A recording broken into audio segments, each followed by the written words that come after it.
Hi, I'm Rachel Olson, founder of Best Mom Products, where mompreneurs share their adventures in business. Today I'm talking with Victoria Aldridge, founder of MoxTree.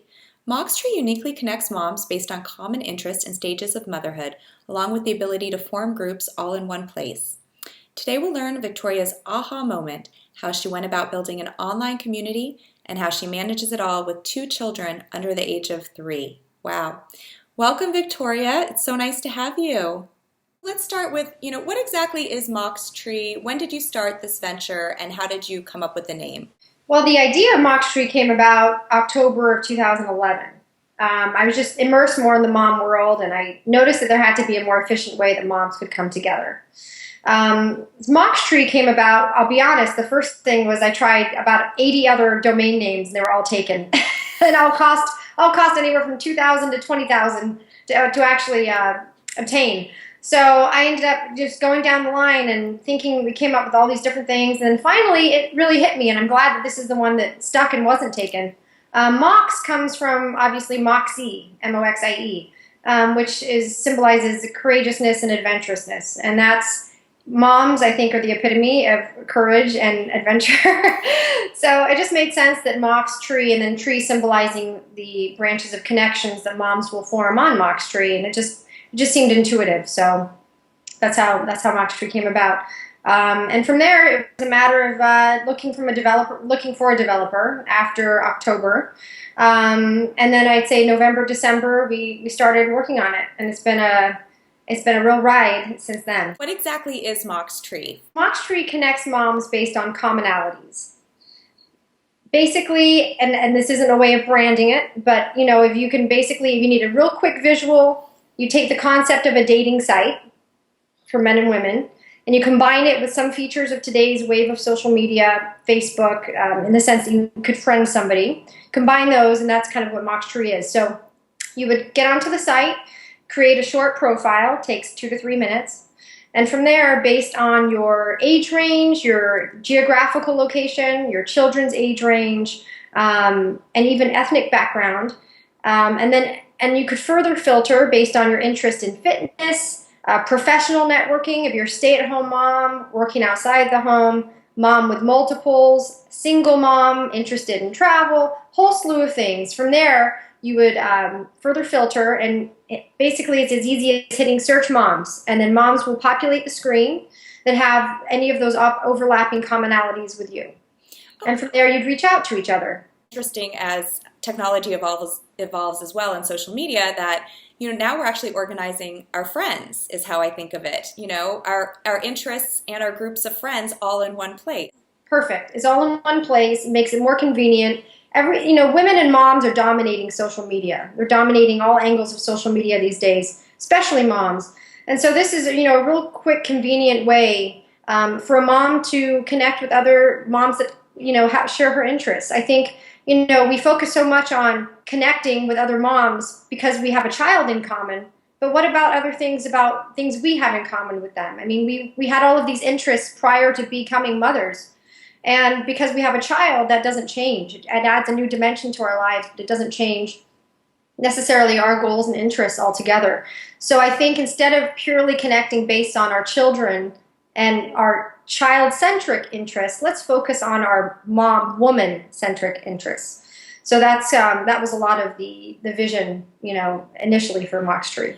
How did you decide that this was the idea that you were going to go after, and then how did you execute on it? Well, first, I just saw a gaping hole in the way moms were coming together. It hit me like a ton of bricks. The more I was immersed in these mom groups and play groups and even fitness groups, just different things, it just hit me like a ton of bricks that the one commonality was children, but a lot of groups were falling apart because schedules were different, because some moms were working outside the home, some were stay-at-home moms, so their schedules weren't aligning very well after maternity leave, for example. And in addition to that, in general, people just have other interests, and it was the child that was bringing them together, and that was it.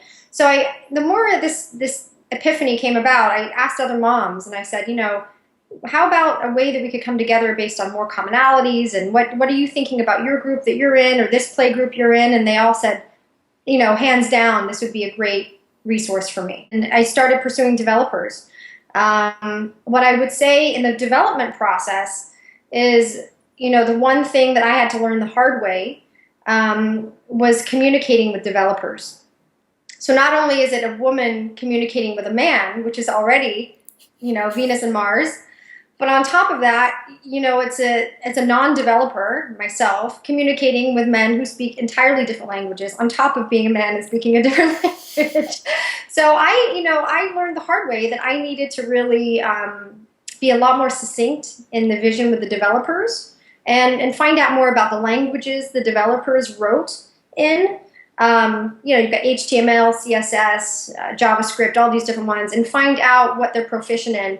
And fortunately, I have a fantastic husband who's an engineer and picks up things fast. So when he saw me struggling and me saying, I can do this, and finally caving, and he looked at me and said, you need some help, he helped really translate and be the liaison for me in communicating with the developers. So what I would say to everybody doing a tech startup or anything that involves an internet platform, which many are these days, most are, is really, if you don't feel, admit to yourself that this is not your forte, know where your strengths are and know where your challenges are, and find someone who doesn't have that challenge that can really help bridge that gap, because it makes everything a lot more efficient. You save money, and there's a lot less pulling out the hair. So my husband's been great for that. In doing your market research, how do you do that? How do you determine what people like? Is it based on what they click on? Are you doing A/B testing? Can you talk a little bit about that? No, it's really basic. It's just basic surveying, and and getting out there and going to different meetups that are mom-centric and asking groups of moms. It's basic data pooling right now, and basic surveying.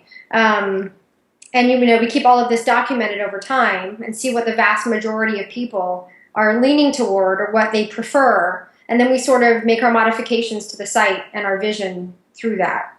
So right now it's, I would say, kind of primitive in the way that, but primitive and basic, it always works in a lot of ways, and this is one of them. So and then we'll just kind of, I'm working on getting some more consulting as I move forward here. I haven't been very proactive in pursuing funding yet at this point, but at some point when I become a little bit more assertive in that department, maybe I'll look into consultants and things like that that can help give us some tips on that front. When you were doing your launch, I'm going to go back a little bit.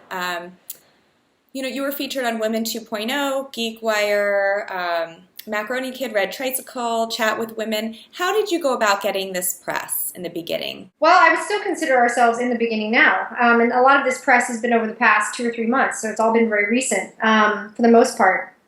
But I would say, the basics of hitting the ground and being persistent with people. I think a lot of times people are afraid to pester other people and bug them, but if you really feel strongly and passionate about your product, it resonates. And I think people hear that and they see it. On top of it, it helps if they really believe that you have a great product as well, obviously.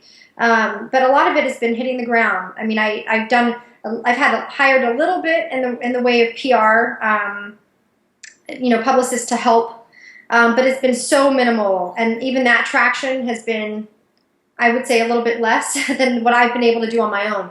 So I think at the end of the day, hiring someone through the PR route is fantastic. They may have connections you don't have. They can phrase things in a more succinct way about your product sometimes than you can. They can figure out new angles and help you figure out new ways to present your product. But I also think at the end of the day, your passion about it more than anyone else, and it comes through your voice more than anyone else's. So, I've really pursued a lot of this myself, and it's been through word of mouth too. I attend meetups that are tech-centric, and they have connections to someone else. It's a lot of networking too. Right. So how are you juggling all that? You have 2 little ones that are, we were saying 3 and almost a year and a half. And so how often are you working on this? How do you find time to go to these meetups? Can you talk a little bit about how you juggle the work-life balance? I have a fantastic husband, and I don't say that lightly. I think for most people anything is possible if you have a goal, anything is possible. But I'm not sure this would be possible without the husband that I have. So and I get a little choked up about it, actually. I have to try and, but he has been such a support, and he believes in this vision too. And he's become as passionate about it as I am. So that has been hugely helpful. He might sometimes go to work extra early in the morning and come back at a time that I can attend a meetup for an hour, and we do the trade-off with the kids. Here, throw them up in the air. There, you got them. Now I'm going to run off, and I get home, and he throws them back. And, that's just how, literally, that is how we do it, minus the actual throwing. Yeah. But that is how it happens. We work together at night very often. We'll be up till 11, 12, 1, 2 in the morning sometimes, many times over the past 6 months working on this together. And if the children nap, if they nap. Oh no, you're already at that phase. We're working. And so it's not easy. There's nothing easy about it.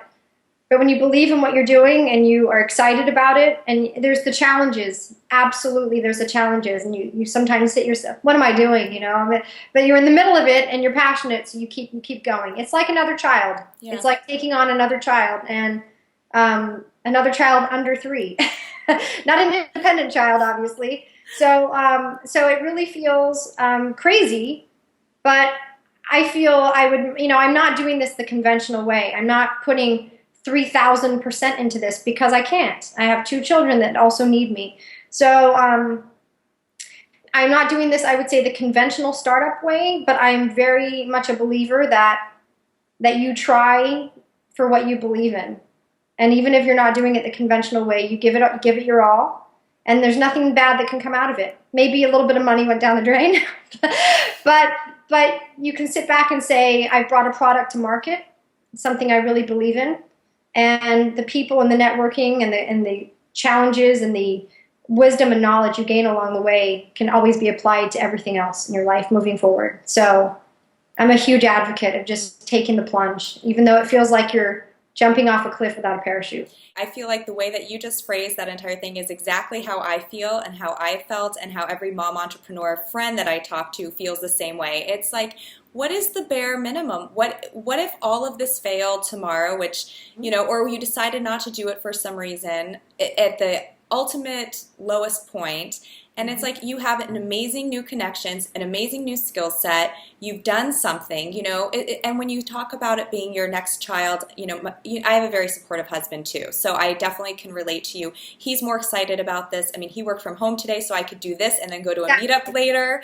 Exactly. And it's like, and I recognize, and I've talked to plenty of women who don't have that, and who also say, their advice to everyone is find a support system, and it just depends on what your support system is, whether it's childcare or what have you. But having that as, he made sure that I was set up properly before he left. It's right. It's all nice. Those little things add up when you're inundated. Right. Yeah. So it's a huge. You have to feel like you have a team, even if they're not functionally working on the project with you, which mine actually happens to be helping with the communication aspect of things.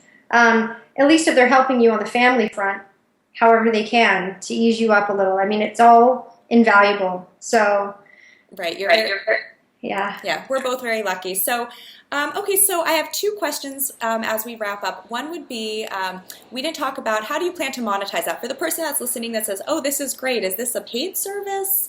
Can you address that? At this point, the service is free for moms to join and do their profile and connect with other moms. There may be features that we add in the future here that may not be free, but we're not there yet. And my basic goal is to focus on the functionality of the site, which is bringing moms together. So that at this point is free. Monetizing will be on advertising. So right now I'm actually having real estate reconfigured on the site. This is one of our mistakes in the beginning, is we thought, well, our revenue stream is going to be advertising. Yet we didn't leave enough real estate on the site for the advertisers. So we had the functionality down, but not the real estate for advertising. So then people started coming to me over the past couple of months about advertising, and I said, just a minute, we'll be back in a week, and I'll have the real estate there. So it will be advertising, and that's the focus for now. Obviously, business models change, things evolve, and maybe things will be a little different in the future, but this is my focus at this point. What advice do you wish somebody would have given you before you took the plunge into all of this? To take a deep breath a little more often. I think when you, like anything, like I said before, I use the analogy of this feeling like another child. And when you take on a child, you don't do it lightly. And you put your whole heart and soul into it. And if the child seems like they may not be okay for a minute, you panic. And rightly so, but at the same time, I think as mothers or entrepreneurs, we have to take a deep breath and realize that things are pretty good. And we're on the right track, and just recalibrate a little more often. And I think, most people doing any startup, they don't ever talk about taking a deep breath and recalibrating and taking things in stride a little bit more. They say, I'm working 24 hours a day, I'm stressed out, I'm tired, and you don't hear any more about the balance aspect of it. And I think you get afraid that if you let it go for a minute, it's going to just fall apart. Mm-hmm. And for your own survival and insanity and those around you, you have to do that. It's imperative. And yes, it's a risk. You wonder if you let it go for a couple days, what's going to happen? But the reality is you're probably going to come back to it, and you're going to pick up more rested, and you're going to keep pushing ahead more efficiently than you were when you were frazzled. So I think there needs to be a little bit more. I know everything's a rush in this industry, and time is of the essence, but life is still there too. And if you want to feel healthy and continuing with that life, you have to learn how to separate a little bit from the project. Yeah, I think that's great advice. And I think you had mentioned earlier, which struck me as, this might not be the conventional way to do it, but I feel like in today's age, there is no conventional way. And, it's interesting. People compare it to, I've heard the analogy from, other tech moms who are doing tech startups, like frustrated saying, well, I'm not 24, 25. I don't have 24/7 to spend on this, but I also have a lot more experience and knowledge that I'm bringing to this. And I can hire someone to do things that maybe at 24, 25 I would have done. And so I think that, when you mentioned, not as conventional, and, I think times obviously are changing, and that's what I'm learning from doing these interviews with women like you, and it's refreshing to hear people say the same things. You're going for quality, you're going for something that people really want, and you're building it the right way. It may take longer, but hopefully it will stick around a lot longer, Exactly. And the reality is, whether you're a single woman, you're a mom, whatever it is, you have other interests as well. And that's, you can't, this becomes a huge part of your life. But you have to maintain that level of balance. And I know the word balance is so elusive these days. Everyone says balance, like it's, going out of style. But the reality is, at the end of the day, that's really important. And I think, there's been controversy these days in articles, like the recent one in The Atlantic, where they said the title was "Why Women Still Can't Have It All." And, whether you think you can or you can't, I think you really have to say, this is my version of having it all. It's all in small doses, and but it's your way of piecing together your version of having it all. So instead of getting caught up on doing everything, create your own customized idea of what your version of having it all is, and be okay with that version. Victoria, thank you. You've given a lot of great advice, and I wish you the best of luck with MoxTree, and I hope everyone out there listening goes and checks it out at www.moxtree.com. Thank you. Thank you.